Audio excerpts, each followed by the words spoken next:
All right, what's up, guys? Welcome to the Juneteenth Census Celebration produced by Bo Verizon, ERG, Every Dope Girl, and sponsored by the HuffPost. Man, listen, we've been waiting to have this conversation with you. And you know what? What better day to have this conversation than on Juneteenth? But the theme of this event, just making sure you guys know, is making the future count. Okay. Throughout the event, we will discuss ways to show up to make sure you count in the census, to make sure your family count, voting, your finances, and ways that we can actively, okay, keyword there, mobilize for racial justice. So I want to say thank you to all those organizations that ended up putting this on. A little bit more about Brave, okay?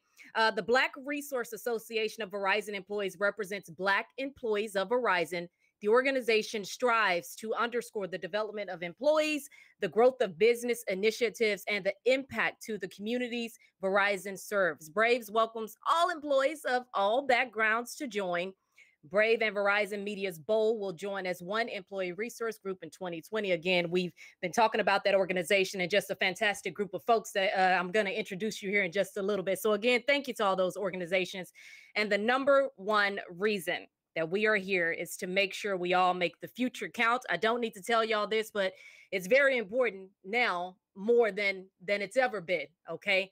You guys know that. So the 2020 census, that's the main reason, will determine congressional representation. Want to make sure you know this so you can know about all the information that we're going to give you here in just a bit. Inform hundreds of billions in federal funding every year. Okay. And provide data that will impact communities rather, for the next decade. If that isn't enough to get you moving, then I'm hoping when you hear from some of the amazing folks that we have on this panel, and they are dope. They are some bosses, okay, in their respective fields. So I want you to make sure you stick around for that. We're going to talk about everything from Juneteenth, its significance now, the history of Black Wall Street, how you can get involved in your respective communities with the current movement that's been going on right now. So we want to educate you, entertain you, a little bit, just a little bit, and inform you. Okay. And what better day again to do that than right here on Juneteenth? And dare I said, the day we really became free. Y'all know what's up. Okay, but before I introduce you to our panel this evening, one of the things, and probably in my opinion, the most important thing that we're going to do on this panel here is pause for a moment of silence for all the lives lost at the hands of police recently, in the past.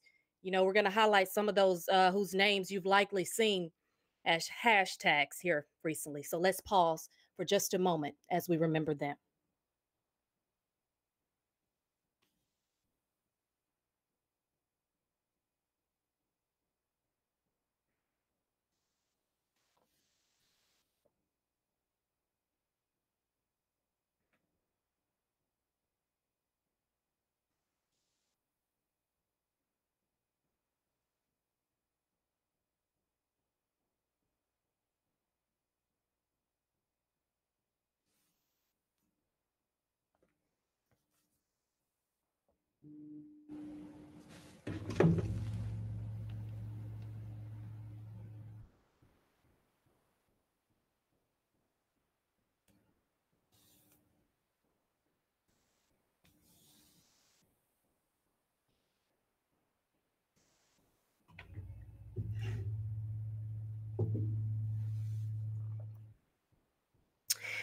Okay, so I told you as part of today's panel, and thank you for pausing for that moment of silence. As part of today's panel, we want to entertain you. All right. And we got a dope lineup. So first, I want to start off by introducing Lyrical Faith, who is a spoken word artist, a Bronx native, born and raised. Lyrical Faith is a Black American educator, activist, and award-winning spoken word poet. Through her poetry, she strives to inspire, educate. I told you we was going to educate you, do some little education around here, and advocate for intersectional and institutional issues by merging the arts and activism with a faith-based worldview. Faith, Lyrical Faith, you know, we've been talking behind the scenes for a little while now. So it's your turn, sister. I need you to go ahead and shine real quick. Thank you.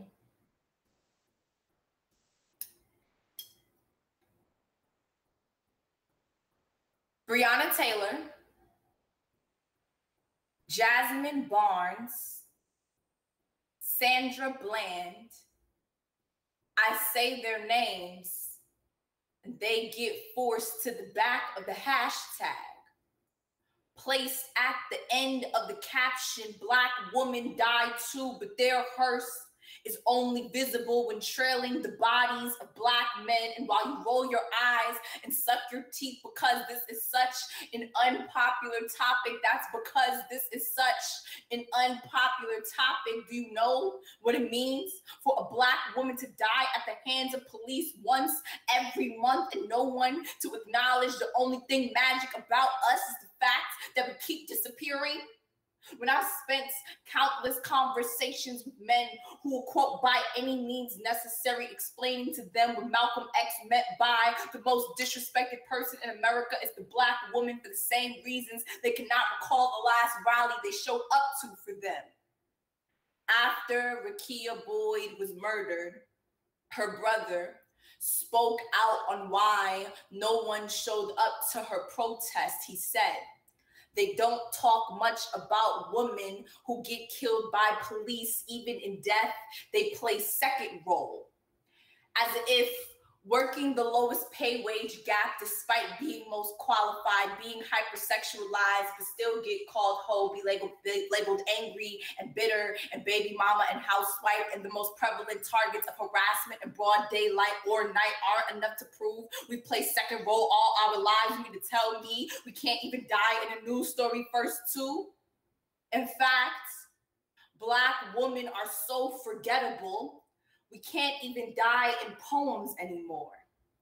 I've heard and written about Trayvon Martin, Eric Gardner, Mike Brown, but never once heard a word about Betty Jones, Tanisha Anderson, Michelle Cusseau, and there I go, naming Black women again that nobody knows. If the statistic implies that an unarmed Black person dies at the hands of brutality every 28 hours, and most of which are men, then every time I bring up a Black woman's death unnoticed and the reply is a Black male death rate be higher, I hear that my body must be the lowest shelf at the warehouse, must come at a discount, must be quick to go on sale or a package deal. My body must be a second hand, and perhaps that's why we keep running out of time. It's not like we aren't the first ones showing up on the front lines. It's not like Black Lives Matter wasn't founded by 3 Black women. And in this moment, I am going to a protest tomorrow for George Floyd, Ahmaud Arbery, next hashtag here. But I wonder how many Black men would show up to mine or remember the ones who preceded me. And here I go again, Trasia Kelly, Shelly Frey, Eleanor Bumpers, Yvette Smith. Say her name if you even know it. Happy Juneteenth. I hope that we take this day of liberation to remember how far we've come and how far we still need to go. So this next piece is called Pinterest Wedding.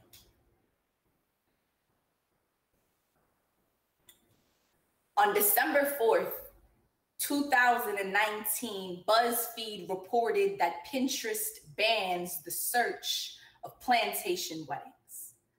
According to Google, there are 93.6 million results for these celebrations. In particular, the wedding industry routinely denies a violent history and continues to promote plantations as romantic places to marry. My great-grandparents are from an island in South Carolina where the water has eroded acres over time. The neighboring plantation be a stone's throw away. My Southern roots are tied to a location where millennials pretend to be antebellum, placing their bodies against the backdrop of slavery, clothing themselves in nostalgia, buttoned up tucks and white dress to play purity on quarters of bondage and bloodshed.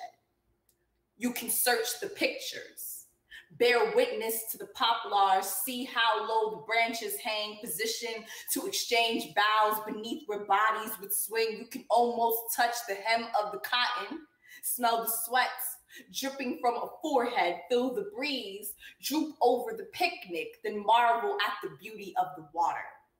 I bet they want to have live music, preferably jazz or rhythm and blues. Something about the shucking and jiving of blackness is matrimonial. How about soul food? Tea, sweetened from the sugar cane, stirred slow from the woman in the big house. How much for the black eyed peas per plate? We're paying good money to remind ourselves that we own the place. So they search for the mistress, fit the bouquet and back whip, placing photo booth, enslaved cabin, a white wine and cheese spread near the tobacco, a ledger for family and friends to sign in. Meanwhile, turning over beneath their feet are the corpses that quiver from lashes on their flesh of bones that rattle. When they couldn't have ceremonies like this, they wonder, when did this become popular? When did it never go out of style? How did our trauma become search engine? How do white folks say they don't want to remember when these crops be the backdrop of our history in America? When did forced fields of labor become a #1 wedding search? A hashtag, a trending topic, a BuzzFeed, a Pinterest, a vision board party. Some white women have dreamed of this day their whole lives. So this is their rights, liberty, and pursuit of happiness, because what is more American than slavery, God, and marriage? This is white history. And we'll have memories to last us a lifetime. Thank you. All right, Lyrical. You know, I'm seeing some virtual finger snaps from our panel, who I haven't introduced just yet. And I've been seeing some finger snaps over here on the YouTube comments. So, hey, if you are out there watching, thank you so much for tuning in. Lyrical, you are a beast, and you certainly brought the heat, a perfect way to get things started here. We're going to keep it moving, though. We have a video that we're going to play for you about Juneteenth. It's from Taryn Finley, the editor of HuffPost Black Voices. Juneteenth is a part of the history that says and reminds America that we built this. We built this country, you know, and you can't deny or take that away from us.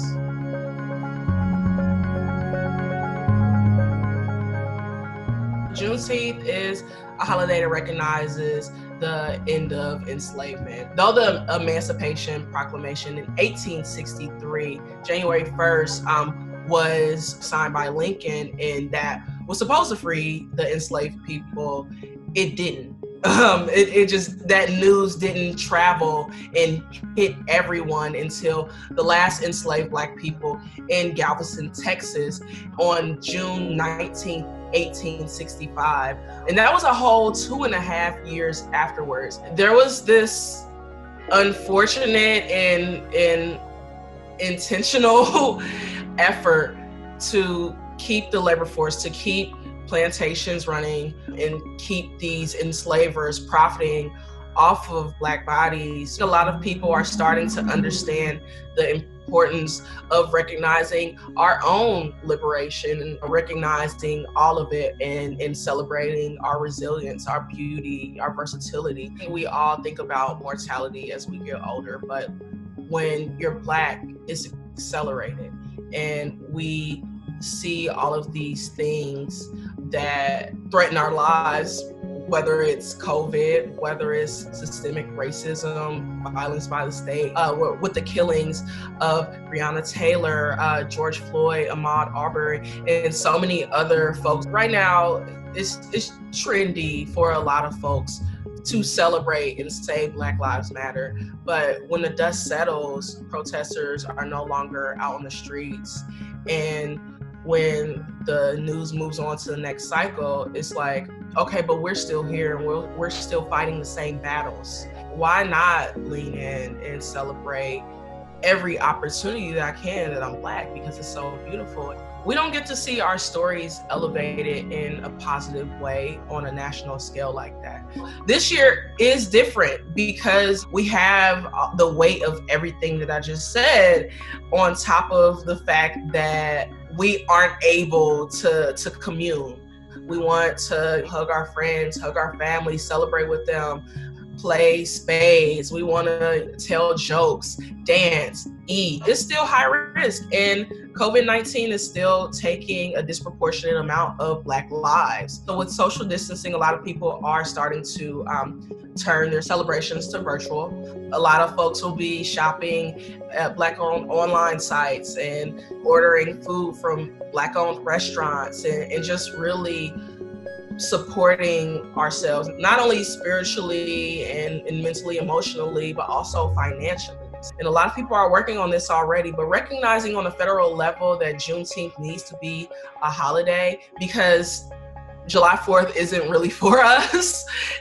It wasn't until nearly a century after July 4th, Independence Day, that we gained our independence. Let's start to recognize these other days, these other landmarks that are important for us to really reckon with our own history.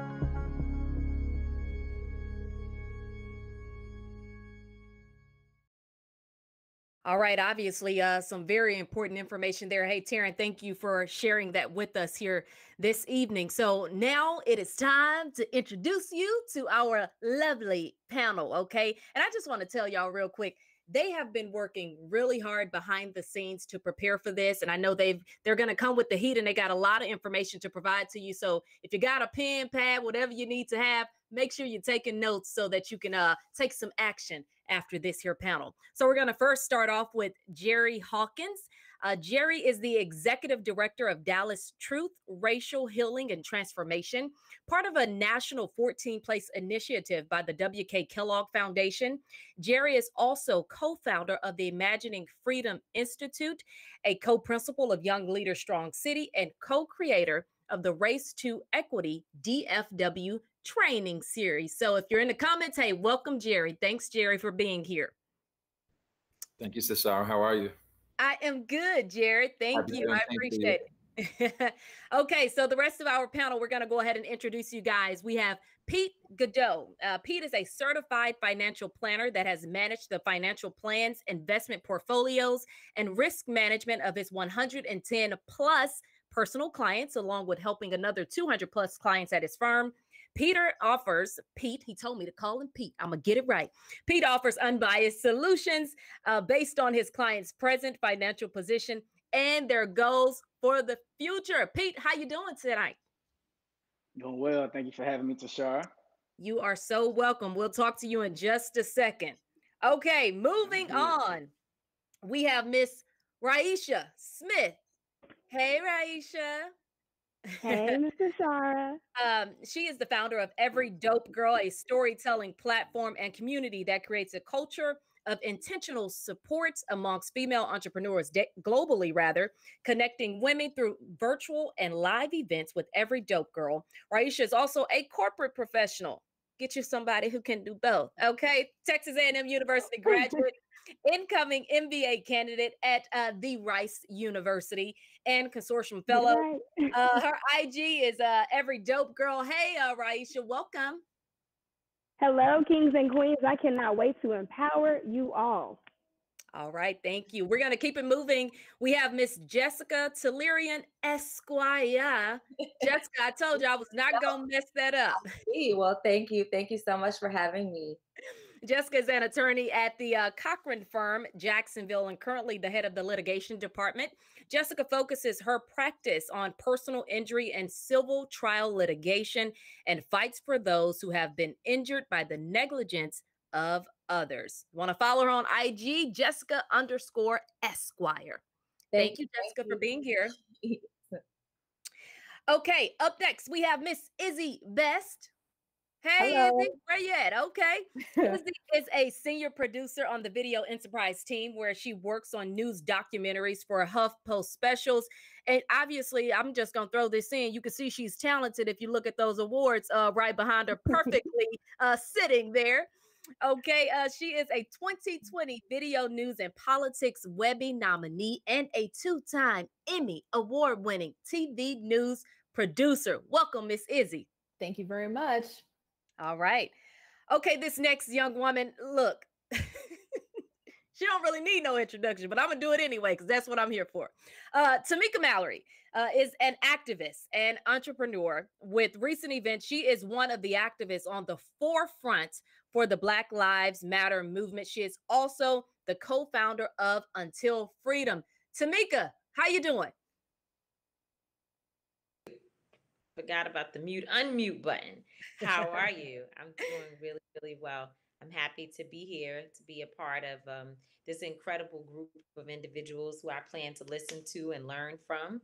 And you know, this is pretty much a very you know, it's not exciting because so much is happening that has caused so much trauma, but it is exciting in terms of how so many have been calling for change, pushing for a real revolution to take place in this country. And so we see it happening. So I'm happy to be here to be in dialogue with you all. Yeah, I certainly agree with that. It's something that we all need to talk about and we need to continue talking about. Someone mentioned earlier that once this is out of the news cycle, are we still going to be talking about it? And I think that's real important because we just witnessed, you know, after the funeral of George Floyd, it kind of, I don't want to say it faded a little bit, but it did kind of fade some. So we're trying to make sure that we continue to have those conversations and keep it at the forefront of everybody's mind. We don't want you to forget about it. Okay. So with that being said, I told you we were here to educate you on some different things. So we're going to kick our panel off tonight. We're going to start with Mr. Jerry Hawkins, one of the first individuals that I introduced you to. And Jerry, we're going to talk about, so today is Juneteenth, okay? We're going to talk about the aftermath of Juneteenth and kind of what that has mean up until the current state, especially with what everybody is dealing with right now. Yeah, so it's really important just to place Juneteenth in context. We have to center Black people when we're talking about Juneteenth. Juneteenth is a holiday, a celebration, a remembrance that Black people created. When we talk about Juneteenth, we talk about the General Gordon Reed and the General Order 3 in Galveston saying that you know, slaves are now free in Texas, or enslaved people are now free in Texas. But it was really Black people who celebrated that and made it something that we needed to remember. History is very important. Juneteenth is known as Freedom Day, as Jubilee Day, as Liberation Day, and as Emancipation Day. And those words are really important. Black folks set up spaces in Houston, Emancipation Park, places in Austin, Emancipation Park as well. So we have to center Black folks in this discussion about Juneteenth, particularly now that it's celebrated all over the world. We also need to center Texas. You know, the Black community in Texas has celebrated it. And I want to bring up a Black woman named Miss Opal Lee. Right now, Miss Opal Lee is marching 2.5 miles at age 93 to make Juneteenth a federal holiday. She has been doing this for a long time. And it's really important to know that because her house was bombed as a young girl in the 1930s by white vigilantes on Juneteenth. And she's made her mission to make Juneteenth a national holiday. Juneteenth is celebrated in Mexico from folks who are descendants of runaway enslaved people. It's celebrated all over the world in the diaspora. Juneteenth is a really important day. And I also want to know that it's also symbolic in nature. Juneteenth is also not the last day that folks were enslaved. Just ending the discussion, Juneteenth represents the freedom of that mission, but Black folks were initially enslaved by the 13th Amendment. So, you know, the 13th Amendment says that slavery is abolished except for those who have been convicted of a crime. I think we, you know, just need to check that out. Ava did a great documentary with the 13th. And so Juneteenth represents the symbolic freedom, emancipation, liberation of our people in the United States. Hey, Jerry, real quick, can you talk about even right now, though, in its current state, kind of what it means, especially with what's happening in the world right now? So this is just a different time that we have ever experienced. I want to quote another Black woman, Angela Davis, who said she has never experienced the world grappling anti-racism as if it has been doing right now.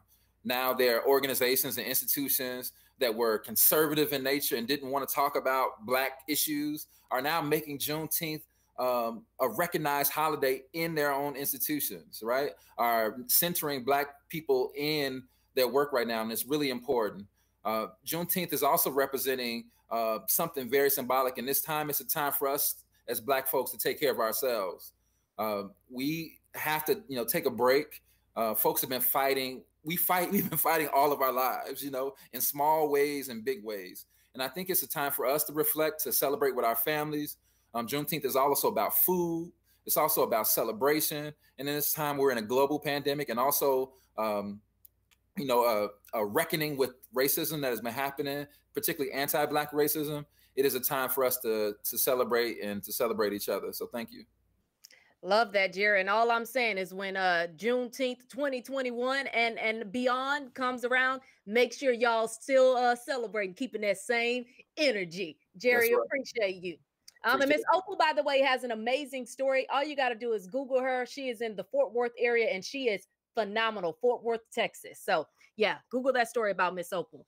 We're going to keep it moving here. I want to say hello to Pete Goodell.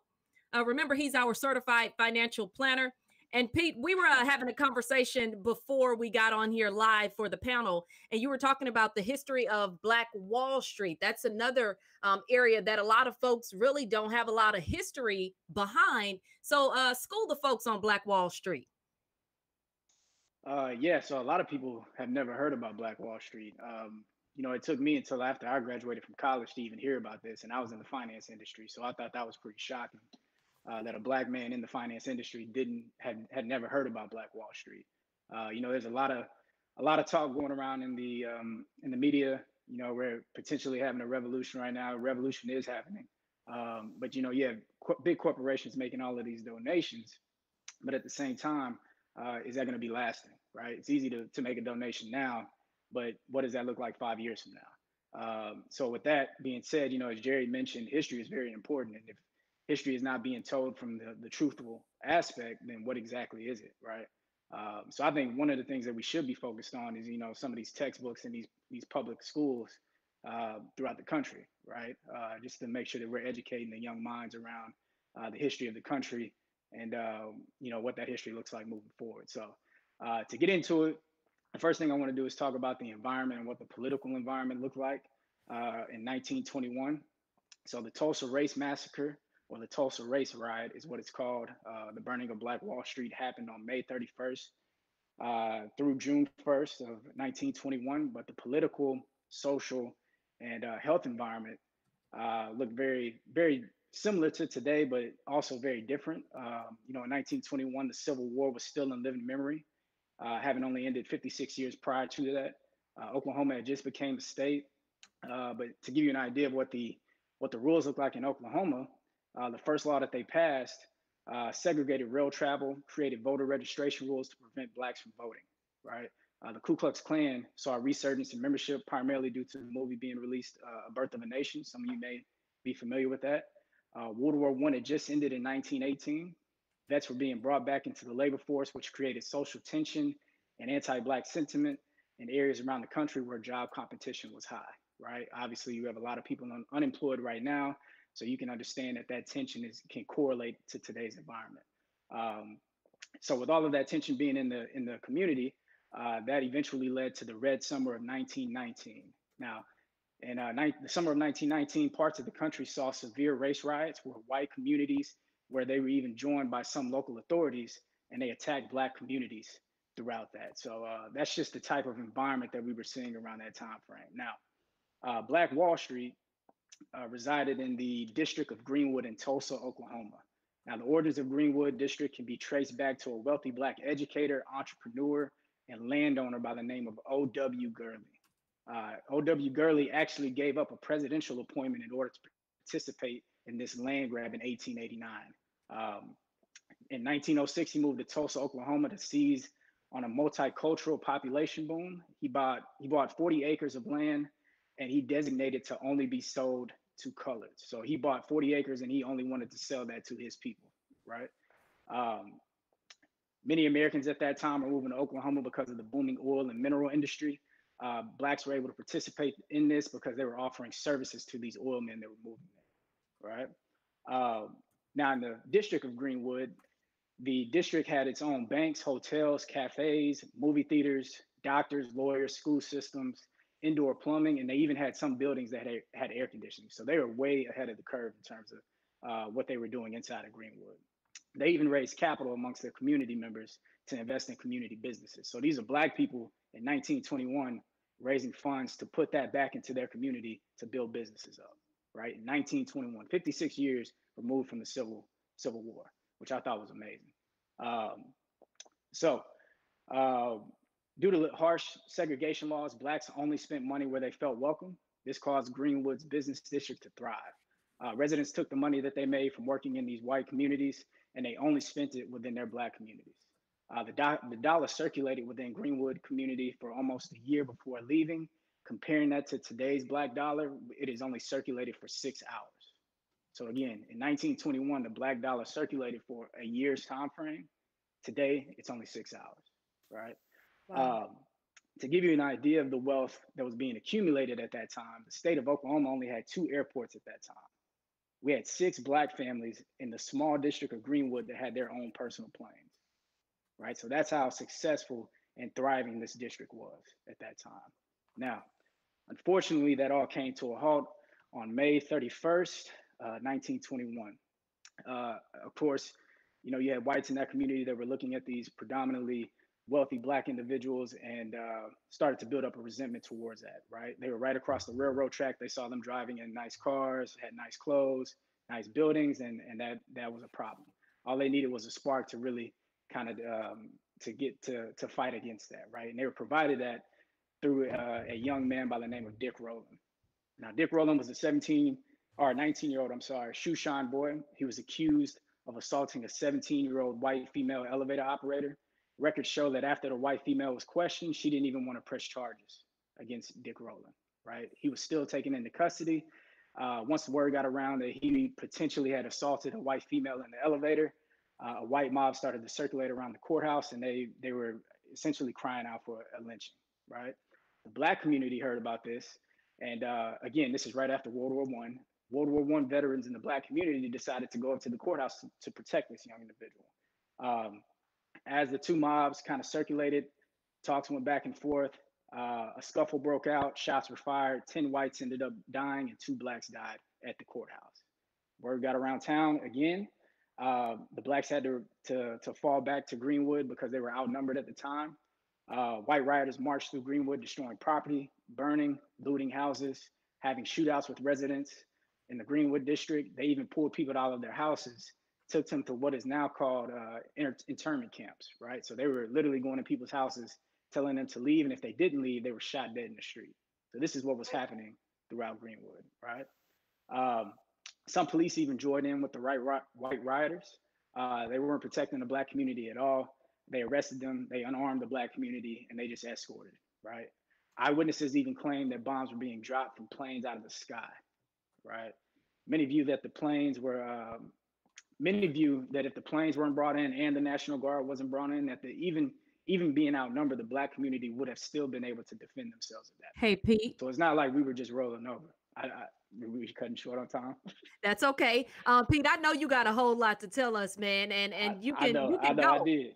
Yeah, we talked about this, Pete, and I told you how much time you had, Pete. I did. But it's all good. Let me tell you something.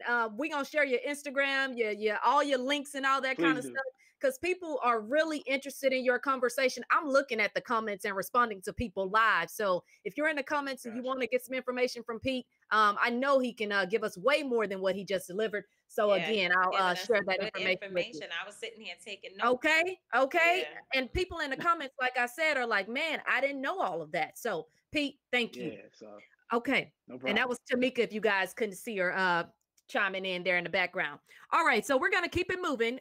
Pete, thank you again. We're gonna bring in Miss Raisha Smith. Hey, Raisha. So one of the things that we've been talking about is COVID-19, and we want to make sure folks ain't forgot about COVID-19, especially as it relates to the Black community. So I want you to talk about that as well as its effects on Black businesses. Yeah, for sure. I want everybody to know that we are in the midst of two pandemics, COVID-19 and police brutality. But let us not forget that COVID is still a thing. I will say it for the people in the back, COVID-19 is still around. The CDC reported that of 45% of people that reported their race that were hospitalized, 33% of those people were Black. This disease is negatively impacting our community, disproportionately impacting our community. And we have to remember that as people of color, the underlying health issues and disparities that we face are often driven by social conditions and our economic conditions. When you think about a lot of the businesses that are out here that are for the culture and for the people, I challenge them to start hiring us into those positions to where we aren't essential workers. That is the kicker, and that's what people really need to understand. That is what the Nikes of the world need to understand. Hiring us in leadership will help to close that gap with the health disparities amongst African American people. Now, what I will say, COVID-19 has had a really negative effect on small businesses. I myself have a small business, and I run a platform where I am seeing how this is negatively impacting not only my people, but just people all around the world. But Black people specifically are negatively being impacted by COVID-19. When you look at the impact of coronavirus on top of the economic fallout that we're experiencing right now, it's shown that over 440,000 Black businesses and Black business owners have shuttered their company since COVID-19 started. A 41% plunge compared to our white people, right? It's a problem. The gap needs to be closed. And a lot of times what people aren't realizing is small businesses have less access to bank credit. So when these economic downfalls start, they don't even have a relationship with a bank that they can go to ask for a loan and ask for money. That's what's killing Black businesses today. So I just want everyone to know that, I mean, there are resources out there. We'll hit on those, I guess, throughout the conversation. But for allies that are watching, I want them to understand that Juneteenth, yes, it's today. We celebrate it. We welcome everybody to be a part of this culture. But just because Juneteenth ends today doesn't mean that you don't stop shopping Black. So let's continue to pour into our Black businesses. Let's continue to pour into our Black communities. That's what I challenge you. And I challenge companies and corporations to start filling their leadership boards and executive boards with people of color to close the gap. So all right. That's my take on it, Shara. Okay, Raisha, all I'm saying is you getting a whole lot of virtual hand claps and snaps and all kind of stuff in the comments. So again, appreciate you, Raisha, and everybody weighing in. We're going to share all this information because we ain't got but an hour, and I want to make sure we get to everybody on this panel because they all got some gems. All right, we're going to go ahead and bring in Jessica Tellerian Esquire. Okay, Jessica, one of the main points of this conversation is to talk about the U.S. Census. So I want you to dive into gerrymandering and its effect on the 2020 census. And really, for folks who might not understand what gerrymandering is, let's start there and then dive into how it impacts the census. Okay, and before I even start on gerrymandering, as far as the census goes, I just want to push you guys and challenge everybody. I know pretty much everyone probably received the form in the mail probably multiple times to fill out the census data. If you haven't already done that, you can literally go on www.2020census.gov. I just did it a few minutes ago. It took me all of maybe 2 minutes to fill out the information for my entire household. So I challenge everyone today. It's Juneteenth. Let's represent ourselves. Let's fill out that information. It takes just a few minutes. You can do it while you're watching Netflix or whatever else. Please go do that. But the 2020 census, as Tashara already mentioned, is very important. It helps determine how hundreds of billions of dollars of federal funding are going to flow into the communities for the next 10 years. And this affects very important programs. This affects schools, roads, hospitals, direct student loans, Medicaid, and much, much more. The aim of the census is to count every single person living in America. However, obviously, if you don't fill out that data, they're not going to know that you exist.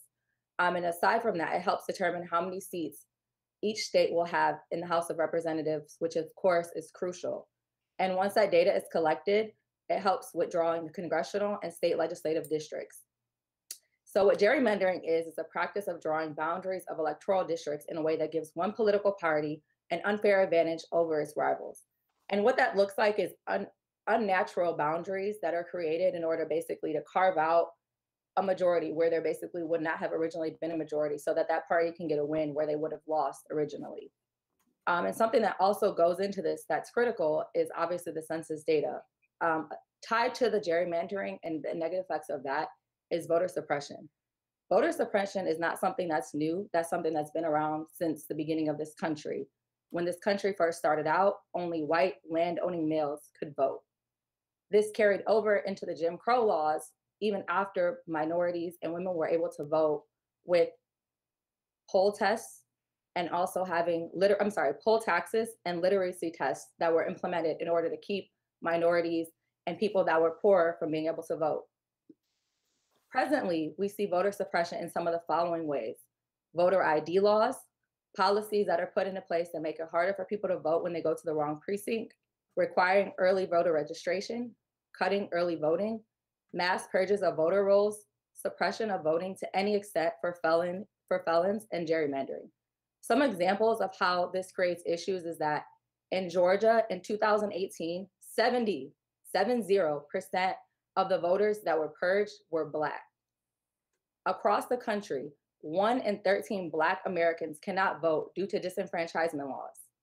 1/3 of voters who have a disability report some form of difficulty when voting, and only 40% of polling places fully accommodate people with disabilities. And across our entire nation, counties that have larger minority populations have fewer polling stations and fewer polling workers per voter. Now, what we can do to protect our vote, of course, if you have the ability, please go out and exercise your right to vote. Make sure that you're reporting any intimidation to the Election Protection Hotline. Yep. Vote on those laws that affect voter suppression. Here in Florida, I'm sure a lot of you heard of it, even outside of Florida, we had the Amendment 4 that allowed felons to be able to vote after they were out of confinement, where previously they were disenfranchised permanently when having a felon conviction. And then also a very simple, easy thing to do is support local and national organizations that are fighting for voter suppression. Volunteer at your local polling stations. Please volunteer at your local polling stations. You can try to host a registration drive. You don't have to be Beyonce or anybody else to do that. It's not very difficult. You can head to Rock the Vote. They have some resources on how to do that. And the last thing that's the most simple, we're all on Instagram these days. I mean, the whole panel's on Instagram. I'm sure most of you are on Instagram. If you go to your stories and you make a post, you can add a sticker that says register, and it literally takes you exactly where you need to go in order to register. I did that myself. It took all of 2 minutes to be able to register. Yeah, and folks also too, Jessica, can sign up to be voter registrars. That's not very difficult at all in their respective communities. That's just one additional way they can get involved. Exactly. Okay, Jessica, go ahead. I'm sorry. Oh, no, I was just saying thank you and happy Juneteenth, everybody. Yes, you're so welcome. Appreciate you dropping gems. Again, if you get a second, go and check out the comments on YouTube, folks. Certainly appreciative of that information. Okay, we're going to keep it moving here. I got Miss Izzy Best on standby. Izzy, you're a senior producer on the video enterprise team for HuffPost Specials. Want to jump in talking about how protests have been covered in the media, but I think you and I can have a deeper conversation too, where you can discuss how it has affected you covering protests, being a member of the media. Yeah, so the images that we're seeing in the media right now are, it's really an incredible time, because you're seeing this, what I call user-generated content that is now morphing into citizen journalism when you take out the fiction and you don't take it out of context and you present it fundamentally for what it is to be the truth. And so Black people are being portrayed as not only victims, as they have been in the case of Ahmaud Arbery, Sandra Bland, George Floyd, so on, but they're also categorized as peaceful and non-peaceful. And that's all subjective based on who is in the anchor seat talking about what that First Amendment right looks like to assemble peacefully. You know, what? Say that one more time, please. It's all subjective to who is actually in the anchor seat in that elite media studio where you may not even have people in the newsrooms or the control rooms who are reflecting the stories that are honestly pilfering what the images of Black people look like. And so it's just twofold. So you've got images of what we look like when we're actually speaking up and using our voices, and then you peel back the layers of the onion, and then you see, well, who are these people who are actually deciding what the headlines look like, what the banners on these news segments look like, what the stories are crafted like, and you realize that they don't even look like the people who are in front of the camera. So then you have news organizations now who are, I don't want to say have never been in this kind of hot water before, but they have all of a sudden the microscope on them. And you have, which is ironic, you have their employees who are sharing their stories and their truths of what toxic workplaces look like, of what social injustice looks like. And it's just an interesting narrative now that I really hope doesn't lose steam. Yeah, I agree, Izzy. Like I said, I feel like you and I can have some real deep conversations. We might have to take some of this offline. But yeah, no, it's very important who is in that anchor chair, who is that journalist covering that story, because when it comes to Black people in the media, you need to make sure that you have appropriate representation, and not only that, that you can make sure the story is covered from a fair angle. So, anyways, I appreciate that. Were you about to say something? Yeah, I was going to say, and it's not just the people who are in front of the camera, the anchors, it's also the executive producers, it's the supervising producers, it's the executives who are running these news calls every day, deciding exactly what the rundown of a show looks like and who's going to go cover certain topics. So yes, I agree. You and I can definitely take it to NABJ this year, and have a larger discussion. You already know, Izzy. Thank you. Appreciate that. Okay, want to go ahead and bring in Miss Tamika Mallory. Tamika, you were kind of bringing in your 2 cents a little earlier. They couldn't see you on camera. Already. Dang, already talking. Okay, look, we know that it's not necessarily a happy time, but one thing that I am happy about is that we can provide some information and that we can educate people. And honestly, I'm just so happy to see all these Black folks on this panel here today and everybody chiming in online. So, Tamika, we want to talk to you first about Breonna Taylor's case, and what's been happening with that. The latest that was released today, folks saying, look, that ain't enough. So update us and school us on what's going on with her case. So first of all, I want to just say that Breonna Taylor's family, they are some of the most incredible women and just individuals that I've been around, and I've been out here for a long time. They're extremely strong and they're fighting for her. And I think it's always important that we put real people in front of cases and, stories about the murder and the violence against Black bodies. So that's one. Two, the Breonna Taylor case is very unique because generally, the authorities and the media always comes up with a way to vilify the victim. They'll say, well, Sandra Bland was too rude.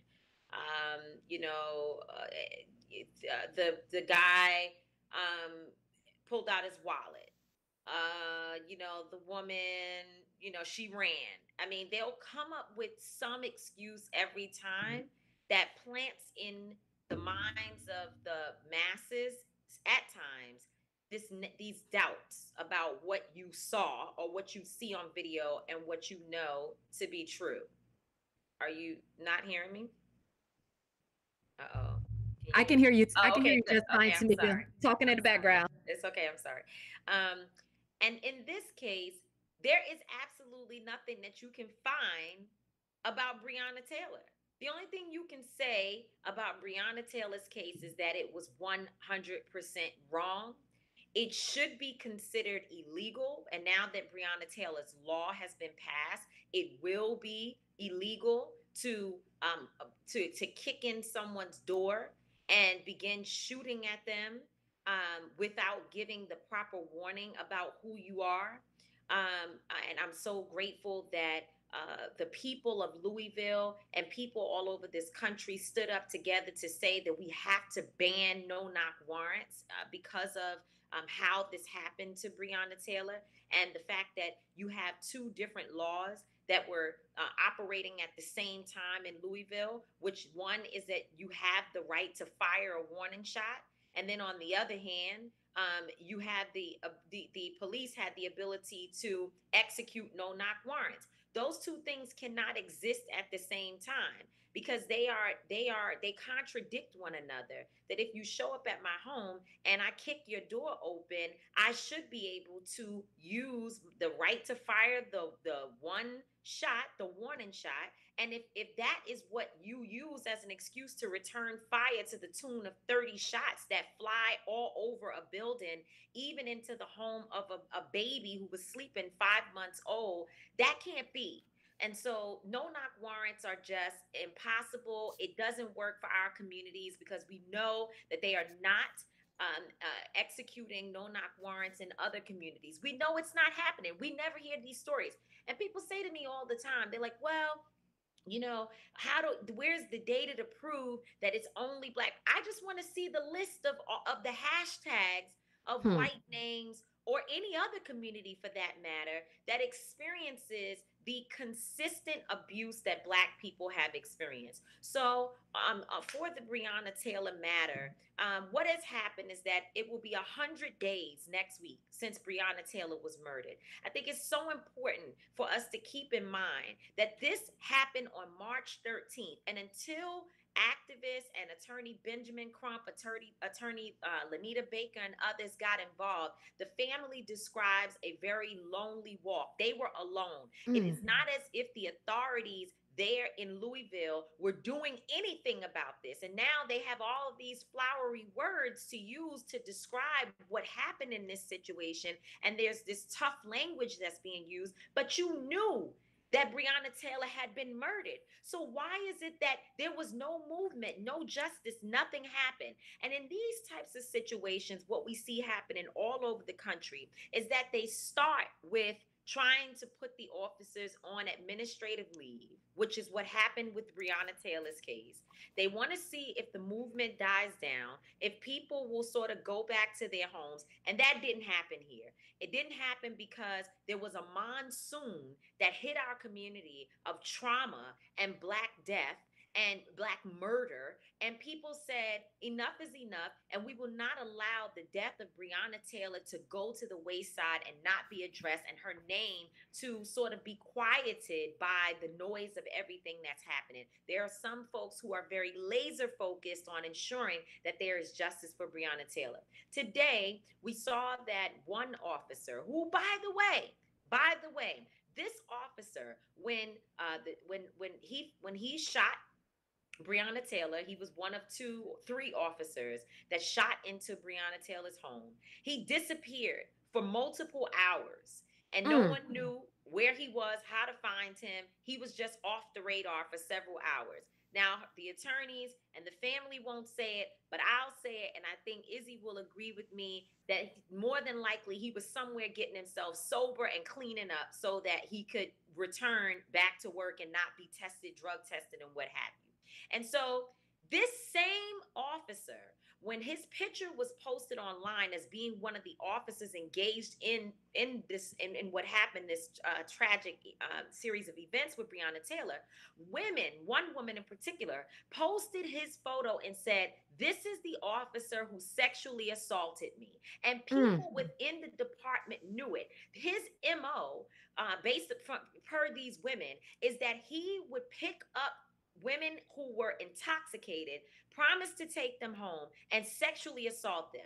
And the reason why this is so important is because if someone had dealt with that behavior, if someone had dealt with the criminal activity of assaulting women, we may not have gotten to the point where he was one that fired several rounds into a home that killed a young 26-year-old EMT worker. But today, ironically, the day after we announced from Until Freedom, my organization, that we were going to Frankfurt with the families, the attorneys, influencers. We're going to Frankfurt where the Attorney General is to call for an investigation and also for charges to be brought against these officers. All of a sudden, again, 100 days later, the officer is being fired.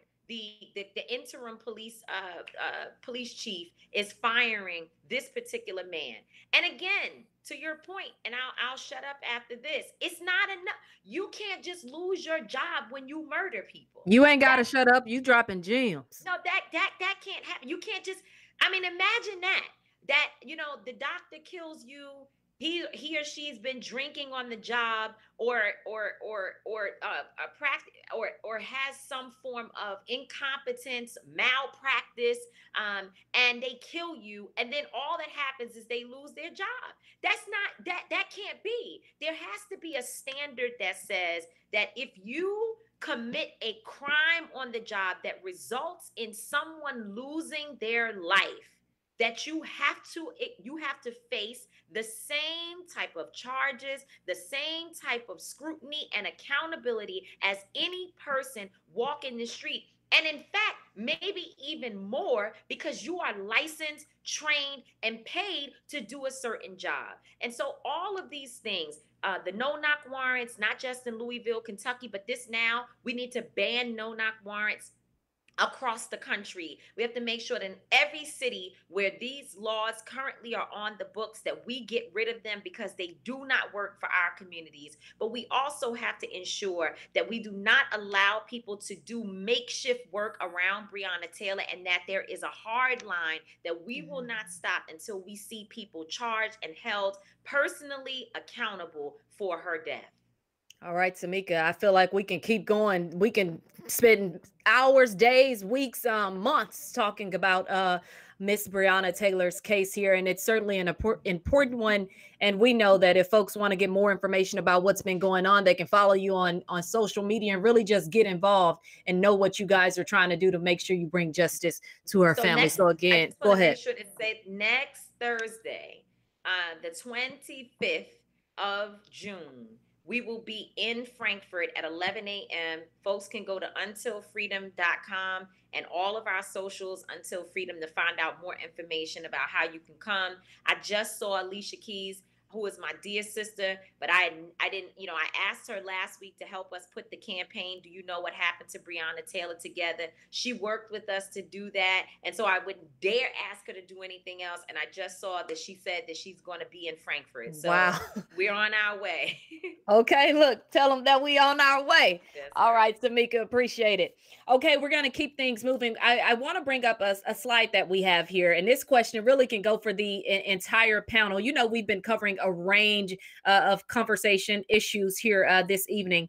This is our highest rated question, by the way. For those living in states where districts are gerrymandered to make non-white votes moot, is it best to decline to provide race information on the census? That question is for anybody who wants to take it. So feel free to just jump in.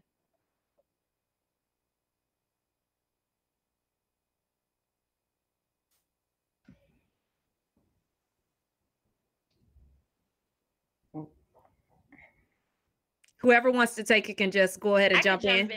I could jump in on that, especially since in the next 2 minutes, I have to actually go to another event that I have overcommitted myself for. But, I was one of those people.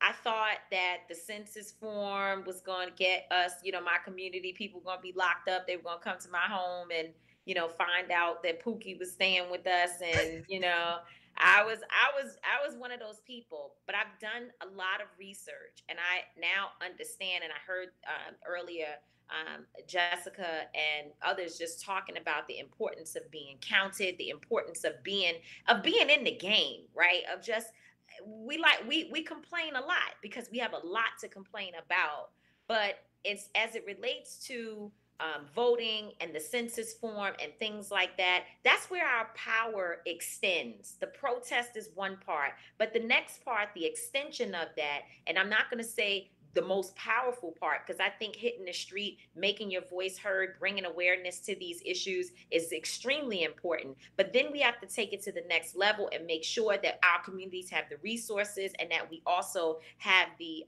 benefits of of all that is necessary to protect our communities. We need everything that we can get. So in terms of the census form, what I have learned, and correct me if I'm wrong, anyone here, but what I have learned and what I understand is that all of the information that is being given on that census form is, none of the information is being used to criminalize, to aggregate for the purposes of criminalizing communities, right? And so people who are worried that if I fill out a certain part of this form, is it going to put me in a situation like me, who believed at one point that it could potentially backfire on us and our communities? What I have now learned is that it is important, because every single component of that form helps to determine the types of resources that come into your communities. Someone said to me the other day, gave me a very brief way to understand it, because I am in the process of learning, as we should all be as leaders every single day, is that if you live in a community and a hospital is being brought in, right, and and if in the census process you haven't done the work to ensure that people know that Black folks are living here, that people of the Latino community are living in that area, what happens is that when that hospital is built, the types of services that we need in order to be safe, be protected, be whole, will not be there. We will have grave holes in terms of the types of benefits that we need and the type of care that we need in that hospital. So I was thinking to myself, wow, that's pretty interesting. Understanding that we have heart disease issues, that asthma is a problem in our community, and that pretty much all of the different disparities that people of color are dealing with, that we need special services right in our communities, to understand that if you don't fill out that census form properly, and there is not an understanding of the demographics from that community, therefore they don't have to provide those types of services in said area. And as it relates to every other community outside of ours, but particularly the white community, they fill out that census form. They are making sure that their communities are getting the types of resources that they deserve. And so I would just say that it may not be the best answer, but as a person who is also learning, I hope that would encourage people to understand the importance of us getting in the game. Yeah, I appreciate that. And I think that's what we're all here to do, is to learn, which is why I was excited about tonight's panel. Tamika, I know you got to get out of here. So if you're in the comments, I want you to thank Tamika for being here. We know you have a lot more information that you can provide to us, but you guys make sure, if you're not already, follow the sister on social media, because she always keeps you up to speed and she's always speaking truth to power. If you miss any of her recent speaking engagements, the sister can go. So Tamika, again, thank you. Appreciate that. Thank you so much. I appreciate you all. Take care. Okay, so Shannon, in line with census, we're going to go ahead and bring you in. Shannon Ligon. I didn't introduce her earlier, but that's because we're going to let this sister, Pretty Smart Law, introduce herself. And you're also going to wrap things up talking about the census, voting, and the importance of lawyers and social justice. I do want to touch on one thing, because we had somebody in the comments, Ms. Deborah Rose. How you doing, Deborah? And Deborah said, census, protests, and voting, it all goes together. So I'm happy that we transitioned to you, Shannon, at this point, so you can go ahead and wrap all this up for us. Well, again, thank you guys so much. Again, this is Juneteenth. We are here to make the future count. How do we do that? Data, data, data. Numbers are everything. That's why the census is so important. We are already giving all our information to TikTok, Instagram, and YouTube. You can't fill out a census ballot and make your communities better. So these things are so important. Again, I'm attorney Shannon Ligon. I'm founder of Pretty Smart Law and also founder of Lawyers Matters Task Force. I created Lawyers Matter in 2016 after the outcry from all the protests from 4 years ago. And as my duty as a lawyer, we defend the Constitution and people's civil liberties every day. So I got my call to action when I saw people peacefully protesting and getting arrested in 2016. But on top of that, I've represented Black males and clients from the ages of 12. I've had clients get arrested at the age of 12 suffering police brutality. I want to say the name Raymond Harisi. I have litigated police brutality cases from state all the way up to appeal. It took us 5 years to get his mom justice. My client got shot 116 times. 116 times. It took us 5 years in getting all the way to appeal what they're already doing in Breonna Taylor's cases. The police officers appeal these cases on small things which cost people hundreds of dollars. So that's why I created the solution to create a fund, which you can join in either as a lawyer or any type of social advocate at lawyersmatters.org. You do not have to be a lawyer. We're looking for all social justice advocates because, one, we need help to write these bills to create reform. But additionally, as a lawyer, I know these cases take money. Defending protesters, getting people out of jail takes money. So we created a legal fund to not only help defend peaceful and legal protesters and people involved in civil justice pursuits, but also to create a fund for families and victims to litigate these cases. The cases we've had, they've gone to appeals court and they take a lot of money, but they don't provide the justice. But the one thing the law did when we did appeal it, it changed the law forever in my state. Police officers can no longer shoot in cars because of that case. So again, that's why it's important that we fill out the census. They provide resources for our communities, roadways. Why do you think when you go in the nice neighborhoods, you see nice roads and trees? They're filling out the census. Say that, sis. It's reported that almost 60% of us don't fill out the census, and this is something done only 10 years. We need the data and the numbers in black and white to get the resources from Washington to our states, that go from our states to our capitals, that go from our capitals to our cities, that go from our cities to our communities, that go from our communities to our blocks. I am so gracious that I come from the city of St. Petersburg, Florida, where we actually have Blacks in leadership. We have a Black police officer, Black police chiefs. That's why we can make shifting changes. We were protesting, but we didn't have to burn down our city because we did that in 1996 when we had Tyron Lewis shot down by the police. But I see my city as an example that I can go to the mayor just like this and have a meeting and have Black Lives Matter painted down our street. But it takes us doing the census, putting in our votes, and becoming not only organized, but activated in our communities. You have to find something you're most passionate about, whether it's an election, whether it's a person, whether it's a cause, and just do something. We are in what I consider the end of the third quarter and the beginning of the fourth quarter of the civil rights movement. Our generation, it is so pivotal. We can pivot and create sweeping change with these things. That's why we've seen laws and reform all the way from George Floyd to Breonna Taylor in Kentucky.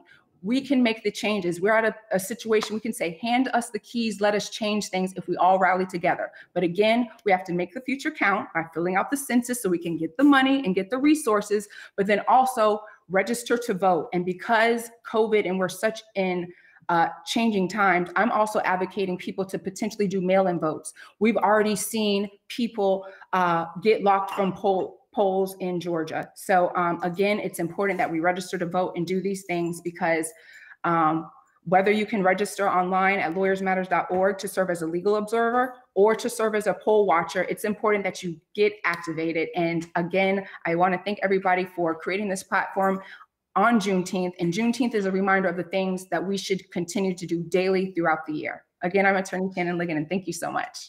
All right, Shannon, thank you. Wrapped it up nicely for us, talking about census, voting, and really just how folks can get involved at the community level. And of course, we'll share all of Shannon's resources. I'm telling you folks in the chat, loving everything that you're saying. So appreciate it. Again, what I want to do now is I kind of just want to open up the floor. I know we had to get through a lot of information. Pete, Jerry, Izzy, Jessica, Raisha, everybody, you can weigh in now. Just really let me know if there's anything else you feel like people should know. There's no question that I want to toss out there. I just want you guys to weigh in and end us with your final thoughts here. I'd like to say, one of the things I'd like to say in reference to the census and being counted, I understand where that last question came from. I think for so long in this country's history, people are just honestly used to being discounted, right? From 3/5 a Man to Ralph Ellison making us all, aware what it's like to be invisible. So it's not that I don't think that the general US population who has the ability or the opportunity to actually be seen, it's just that they're so used to not being seen. They're so used to perhaps thinking that they're going to participate, that they're going to show up for Georgia primaries and they're going to line up for 13, 14 hours and they're going to be able to have equipment that allows them to vote. And they're going to realize that that's not the case. And they're going to go to another community and maybe a few blocks away that is considered a predominantly white community. And they're going to see that they don't have those same issues. So I think it's just people's stress and aggravation that would allow them to even consider not filling out the census, but I reiterate, and I definitely agree with my fellow panelists that we all should participate in the census, but I am empathetic and understand as to why that they wouldn't. I'm happy you inserted that, Izzy. Very good information. Now, Jerry, you had something you wanted to add in? Yeah, I do want to say that because this is Juneteenth, something else that we need to talk about is also reparations. And reparations has been a conversation that has been out here since the end of slavery, since the end of Juneteenth. But I want to talk about it in two ways. One, we need federal reparations, and two, we need local reparations. Now, federal reparations is something that we just have to have. Number one, because Black folks, African Americans, are only 13 to 14% of the population, but we only make up 2 to 3% of the national wealth, which means that the wealth gap is so large. There's no way that our income, if we make so much money, can never close that gap. That gap will never be closed. Me as a person who is one generation out of poverty, I don't have any generational wealth because my parents came from the South, came from Mississippi, and came from Alabama and moved to Chicago. So I want to give an example of that. There's a essay that is very popular. It's called Case for Reparations. It's written by Ta-Nehisi Coates. But he doesn't talk about slavery in this essay. He talks about local housing policy. The housing policy was called contract lending, in which after the 1930s, when the federal government made it almost illegal for Black people to get insured for a housing loan, in a policy called redlining, white homeowners would go and buy up homes in Black neighborhoods, charge them double for it, and do like a rent-to-own situation in which folks had to pay basically rent for a house. And if they miss one rent, they could be kicked out of the house and not get any equity in that house. Sandy Darity, Duke economic professor and the Cook Center for Social Equity, quantified that essay. And what they found out was that from 1950 to 1970 in Chicago, just the Black Chicago, Black Chicagoans lost $3 to $4 billion of wealth in those 20 years just from that one housing policy. Now imagine it's just one housing policy, but there's dozens of policies, right? There's redlining, there's contract lending, there is racial steering. There are so many policies. And if we count those up, it'll be an astronomical number. But folks are working on that. There's a Black woman in Congress. Her name is Representative Sheila Jackson Lee, and she has put together HR 40, which is known as the Commission to Study and Develop Reparations Proposal for African Americans Act. And we should support that act. And we should tell our candidates, because we're selecting a president, hopefully, in November, that they should support this act. It's really important. I also want to say, like, locally, reparations have been done. I was part of a group in Chicago, Black Youth Project 100, and other folks who have organized local reparations for police torture victims. Chicago is the only city that has this ordinance where Chicago, because of police violence, are paying victims of torture by the police commissioner and others in the 1970s when they kidnapped Black men and put them into jails against their will. So local reparations can happen too, and there's been a lot of those things happening. So I want to just talk about that because Juneteenth is the celebration of that work as well. All right, appreciate it, Jerry. Again, I know we can keep going. Pete, I want you to go ahead and jump in here. Yeah, I wanted to touch on the subject of reparations. Reparations would be good and great, but if we're not spending that within our community, then that money goes out the window at the end of the day, right? I saw a statistic as in, I think the Black community spends the most money in terms of shopping and retail and everything of that nature. And if that's not coming back to us, then, you know, you can give us all the money that you want to, but then if it's going to other communities, we're in the same position that we were in before. So I think it is imperative as a community, specifically a Black community, because every other community does this, that we need to specifically look at people or try to find people within different industries that we want to do business with. Now, obviously, this doesn't mean that you have to give up quality for what you're looking for, but there's some Black people in our communities that are doing good work, great work, matter of fact. But again, I try to actively find people in different industries that I want to do business with that can, you know, do well for me and do well for my family and my business as well. So I think that we really need to focus on that. And just looking at Greenwood as an example, you know, if you can keep the dollar within your community for a year's time frame, you can really create wealth inside of that community. So that's all I had to say on that. Peter, I'm happy you mentioned that. And one of the things I want to talk about real quick, when you reference quality, you know, not sacrificing quality by going to some of these Black-owned businesses, you know, it sucks that has to be a topic of conversation, because all these a business is a business, period. Okay. Exactly. It shouldn't just be Black-owned or this on.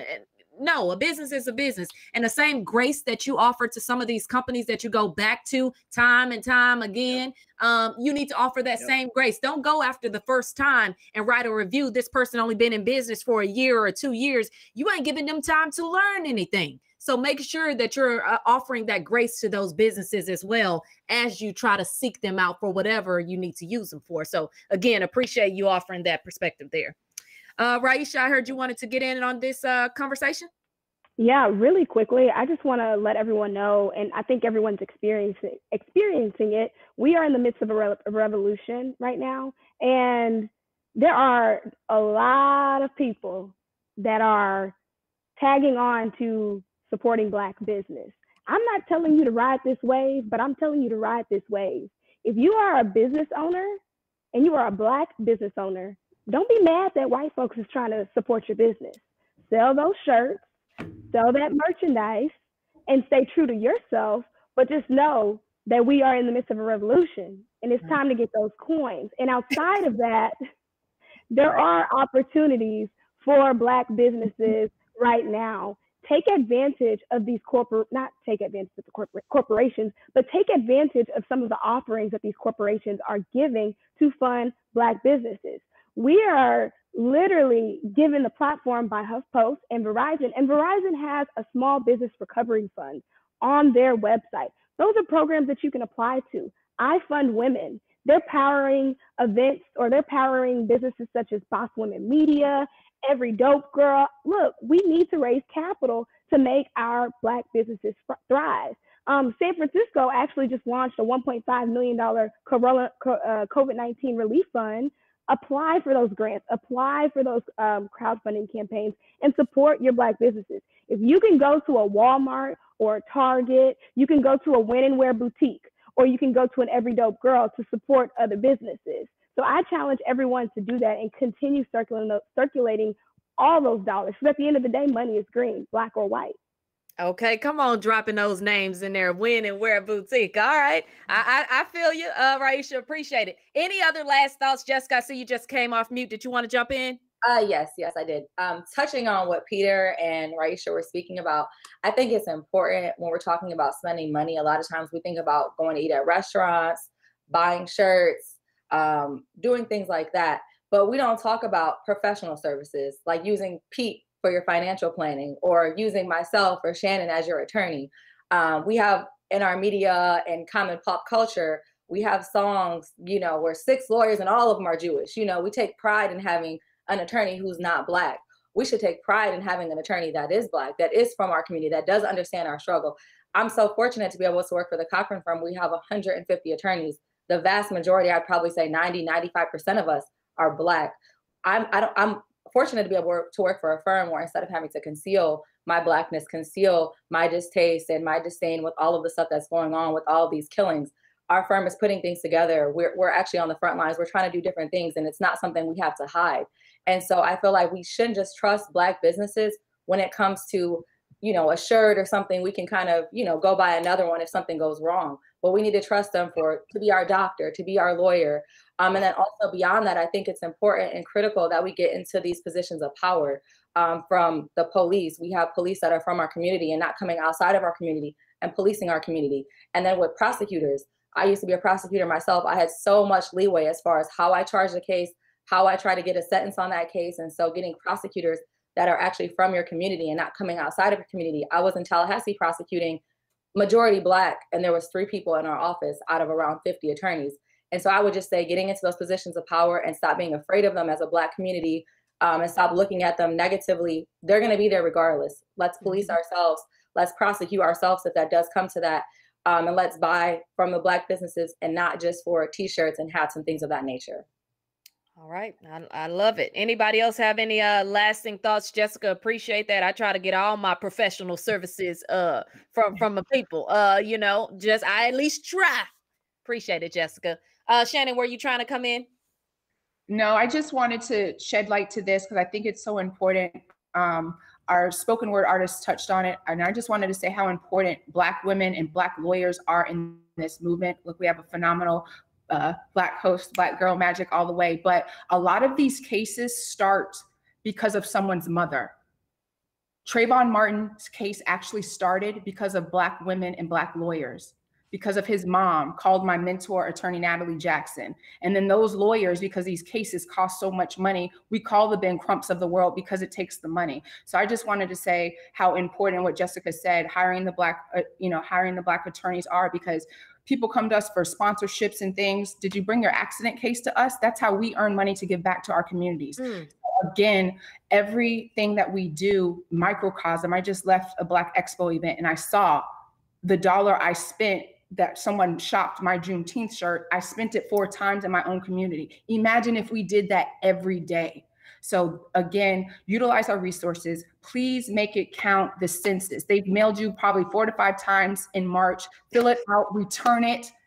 Once you do that, call your supervisors of elections, fill out the registration ballot and vote. And also, if you have problems at the polls, call someone. They will fix it right there. And don't get turned away by the polls standing in line because of COVID. Mask up. Let's be safe and let's make a difference. And I'm done. I'm done. Period. Hey, Shannon, thank you. Appreciate it, man. Y'all, I mean, look, y'all just got so much information to give to the people, and I just really hope people are taking advantage of it. Again, y'all know I've been watching the chat over here off to my right-hand side, and people are really loving the information that you guys are providing. So again, thank you. I told you guys we were going to entertain you, didn't I? All right. Now we got somebody on standby. His name is Pat Casso.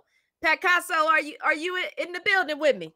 Okay. Pat Casso is his stage name. He is a global STEAM ambassador, promoting the intersection of arts and technology as a software engineer and performance painter. Millions, okay? He gonna add some more numbers tonight. Have seen him choreograph music with paint strokes to convert Black canvases into works of arts in minutes. Tonight, he will honor victims of injustice with a piece that he is calling Injustice Anywhere is a Threat to Justice Everywhere.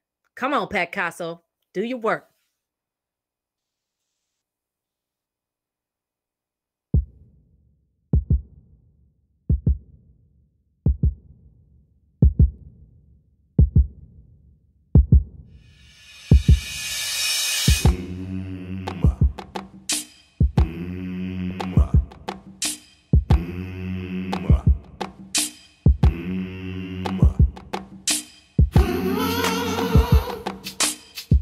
Ooh.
Wow. Wow. You know, everybody in the comments saying, what a beautiful way to end. Follow him, Pat Casso Art. Pat Casso, thank you, man. That's just wow. Just beautiful. I really appreciate you guys, and what an amazing, beautiful evening this has been. I just want to say thank you to all of our guests, our panelists, Shannon Ligon, Tamika Mallory, Izzy Best, Jessica Tellerian, Raisha Smith, Pete Cadeau, Jerry Hawkins. Hey, thank you, everybody. I know they probably can't see you here towards the end, but I really appreciate all the feedback that each and every one of you brought to the table here. A reminder for everybody who is watching, all of our guests, make sure you fill out your census. Make sure you vote. Make sure you keep protesting. Make sure you don't let these stories go untold, because people need to get the information out there. And it's important that we don't let anybody who doesn't look like us continue driving that narrative, because that's when that narrative will be forgotten. So don't forget, again, I want to thank Every Dope Girl, HuffPost, Bo, Verizon, ERG. Thank you for putting on this incredible Juneteenth census celebration. Y'all make it a good one.